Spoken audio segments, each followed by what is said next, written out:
And they reached out to us and they told us that there was some unusual action going on with that fight. Do we know anything? You know, we didn't. So what we did was we called the fighter and his lawyer and said, what's going on? There's some weird action going on in your bet. Weird betting action going on in your fight. Are you injured? Do you owe anybody money? Has anybody approached you to, you know, and the kid said, no, absolutely not. I'm going to kill this guy. And, you know, so we said, okay. The fight plays out and first round finish by rear naked choke. Literally the first thing we did. The UFC has once again found itself surrounded by controversy, but this time, the situation is so serious that even the FBI has stepped in. The entire MMA community is stunned as shocking allegations of fight fixing emerge following the recent bout between Isaac Delgarian and Yadir Delva. My understanding is this is on the FBI's radar. How deep of an investigation is unclear at this time. This is all very new, but yes, it is accurate. I believe there's a gentleman named Harry Mack on social media who is having a nice little victory tour after all of this, and I'm sure he's going to have another one. I'm not familiar with his work, but he did write that yesterday, and so that is my understanding.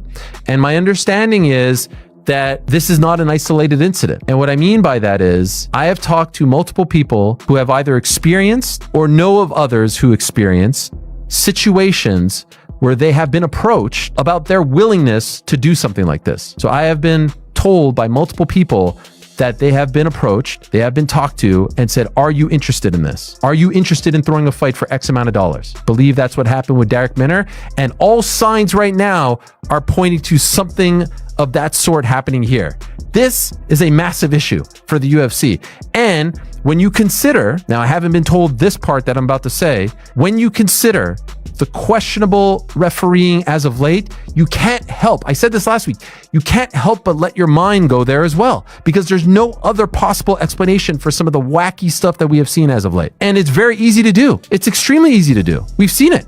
We've now seen it in broad daylight multiple times. And I think what is happening here, adding 1 + 1 + 1, I believe what is happening here is people are preying on lower level fighters who don't make a lot of money, who are in tough spots, who are fighting in the major leagues, and they're offering them a quick fix. They're not going to like the top dogs, but they're offering a quick fix to the lower level fighters. How prevalent is this? I can't tell you, but I've now heard it multiple occasions in my conversations over the past 24+ hours saying, are you interested? And that's a huge problem. And so how big of a story this becomes remains to be seen. But this is happening in gyms, in private. This is a big story.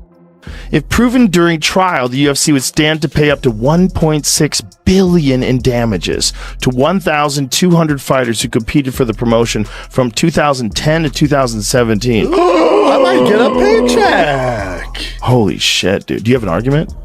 No, I'm good. I don't understand. I don't understand I'm not including that, I don't think. what they're saying. Like they did like some tactics. Well, they bought out the competition, which is definitely true, right? They bought Affliction, they bought Strikeforce. Is that illegal?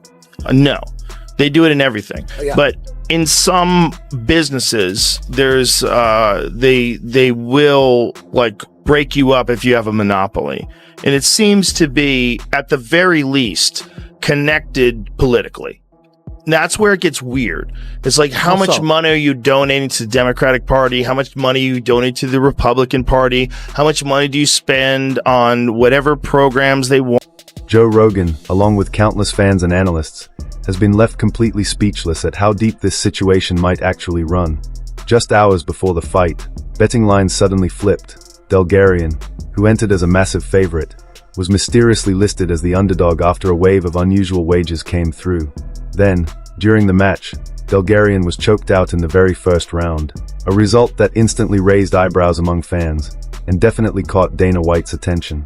There is a lot of delicate information to discuss in today's video, and you guys know how professional I am, so I thought I would weigh in on this UFC betting scandal from Isaac Delgarian's fight. This is where it started, and now there's a major investigation. The FBI is involved. A lot of people are saying there's hundreds of fights. A lot of fighters are coming out and saying that there's been a bunch of offers made to them to throw certain fights and to do something in this round and that round and to lose in the second. And even Dana White has given his reaction to this. So I'm glad that I waited to cover this, because Dana White has came out and given his take on the entire situation, because this is serious and I'm playing a character. And this is a satirical take on a clown on YouTube that doesn't really know what he's talking about. I'm a character. Allegedly is what's going on here, guys. This is what I need to mention before we start this video, but we're going to go through it. So this is where it started. Isaac Dulgarian has been released from the UFC. This isn't where it started. This started when Isaac Dulgarian lost his fight to Yadier Del Val, okay? At UFC Vegas 110, Onama versus Garcia. Very important to note, one of the most looked over, like, irrelevant fight night cards of the entire year. This seems to be when these scandals happen. We had a similar situation for this when it was Darek Minner versus Shayilan Nurdiembeke, and James Krause ended up getting in a ton of trouble for this situation because of like some betting scandal that went on there, and was Darek Minner paid to lose the fight, and the odds completely shifted in an exactly identical situation that went down, and that was on a fight night card of something like Marina Rodriguez versus some other women's strawweight fighter. So that was another irrelevant fight card, and I think that's where these guys are going to try and get some stuff done, allegedly, if they did in the first place. But a lot of things seem to suggest that they did, and that's what we're going to go through into. Moments after the fight, Dana White publicly confirmed that he had personally contacted the FBI, saying he knew something felt off. He revealed that before the event, he had already reached out to Dulgarian and his legal team to ask about the suspicious betting activity. They denied any wrongdoing, but what happened inside the octagon only made the situation look worse. I've met with the FBI twice today. So that's the whole thing. Now you see people out there talking, oh, there's hundreds of fights under it. It's total bullshit. Total usual clickbait bullshit. IC360, our company, they monitor all of the betting. Like I said, they're the best in the business. There aren't hundreds of fights being investigated. All clickbait BS. So this company, IC360, which is the best bet monitoring company in the business, we've been with them for years, and we get a report after every single fight that we do. So for anybody out there that's clickbait saying, oh, there's hundreds of fights, it's all bullshit. We've been with these guys for years. We take this very serious, and we're watching every single fight that happens in the UFC, from the first prelim to the main event. So when this did happen, a couple of years ago, whenever it was, that investigation is still ongoing, and now will be a part of this investigation too. There's cheating in this fixed fight. My own reaction to it is when I saw the numbers that the FBI had and the numbers that they saw and the way that the lines moved is very abnormal. In fact, it would be in line with cheating. This gentleman goes out there, he loses the position. All of a sudden, he's on bottom, dude's on top with a rear naked choke, and the most basic defense, which is to fight the hands, is something that he doesn't do. We get the information that the line had moved heavily, and the money that was coming in, it was betting that he would be finished in the specific round where he was finished. It is very odd that they would swing as heavy as they did in this contest, but it's equally as odd that a sports book would take that kind of action. But you come in with a $250,000 bet on a fight that's got a total betting alliance of $11,000. That's a gamble. For you say that's evidence, I agree with you and I see what you're seeing. But now let me ask you a different question. What is a gamble? What's a bet? And you're going to have to describe the exact same thing before you go and hang somebody. Do you have any proof? Since then, the UFC has reportedly held multiple meetings with federal investigators, assuring full cooperation with the probe. But that hasn't stopped the online speculation. Even Joe Rogan warned that if these accusations turn out to be true, it could damage the sport beyond repair. He pointed out that once the integrity of a fight is questioned, it's nearly impossible to win back the fans' trust.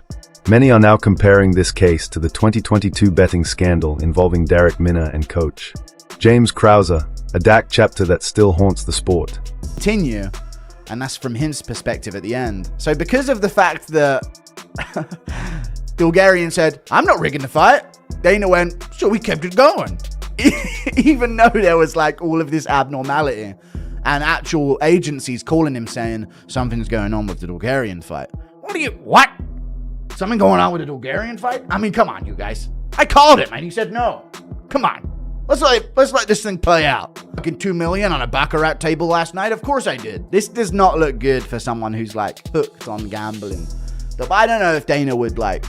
I don't think Dana would risk the fucking infinite money glitch of just no effort income from him being the face of the UFC. So I doubt this is going on. And I don't know if the UFC is involved. It just, man, if you're a fighter, and this is what it comes down to, if you're not getting paid much, or if you're like in a title fight, one of the biggest fights of all time, and you're getting $1 million or $500,000, and some entity comes to you, some guy comes up to you and says, 2 million if you get subbed in round 1, 3 million. And they've got 6 million on the fight. That's what I think, if anything, this is. I don't know if the UFC would ever risk this. But, you know, people talk. People, I know it's rare. And listen, this is foreign concept to me as well, you guys.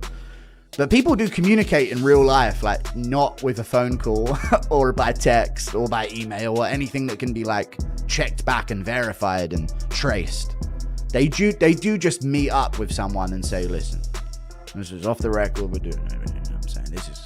This is the deal. Okay? James. Ironically, the same James Krauser, who was banned from the UFC for his role in that scandal, once coached Bulgarian earlier in his career. A detail that only adds fuel to the fire. Dana White isn't staying quiet this time. He's made it clear that this investigation isn't just about one fighter. It's about protecting the future of the UFC. He's warning every athlete on the roster.